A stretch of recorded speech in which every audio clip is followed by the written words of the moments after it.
Ladies and gentlemen, you're witnessing a manhunt for the biggest man in existence.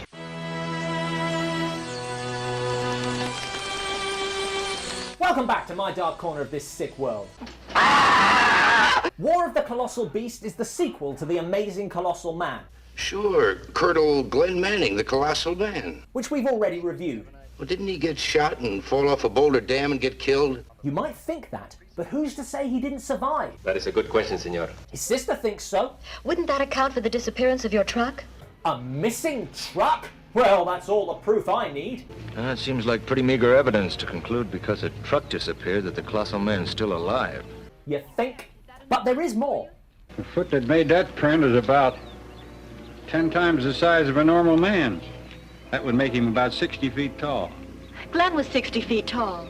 Good, that rules out any other colossal men in the vicinity. But just to be sure, It's his thumbprint. Glenn has indeed survived, although he may have sustained some injuries. And he's a lot less articulate than he was in the first film. I don't want to grow anymore!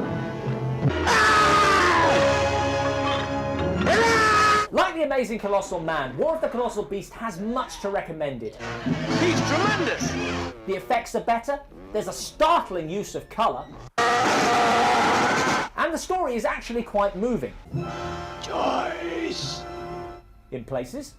Well, look at it this way. Glenn has become a total stranger to you. Not your brother anymore, but a monster with the instincts of a wild beast.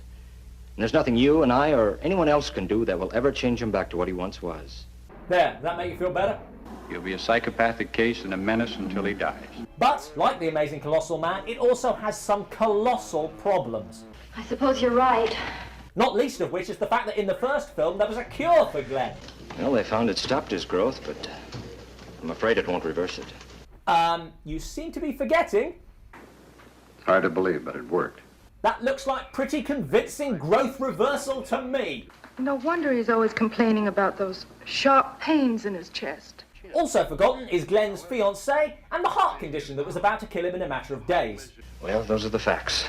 But the problem that looms over both movies, like Glenn Manning over a school bus, is plausibility. Was it a giant man?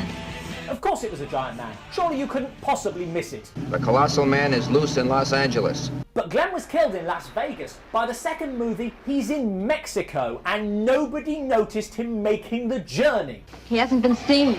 He's been stealing food from trucks, and only one person has reported it. Would you know him if you saw him? And when he escapes, he somehow manages to hide in Los Angeles. If we don't get him before he decides to move to another mountain, we may lose contact with him for weeks. Yes, because 60-foot men are notoriously difficult to track. Have you looked for him? They just blend into the scenery. I didn't see no footprints. I didn't see no giant. I didn't see anything. Both films have the same problem. About halfway through, you just stop believing in them. I think I've made our position pretty clear. And for a film about a 60-foot giant, that's really saying something. I understand. Point being, if you want your monster to be all elusive and mysterious, The Colossal Man has broken loose. maybe don't make him a 60-foot semi-nude giant who gravitates to popular tourist destinations. Look at the giant! Just saying. I see. If you've got a film you'd like us to review, leave a comment below. And don't forget to subscribe.